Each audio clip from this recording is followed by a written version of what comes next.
provvederemo all'esecuzione di 37 misure.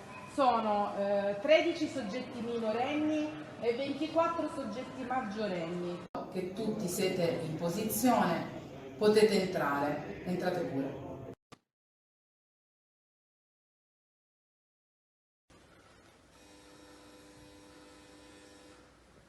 La polizia apri!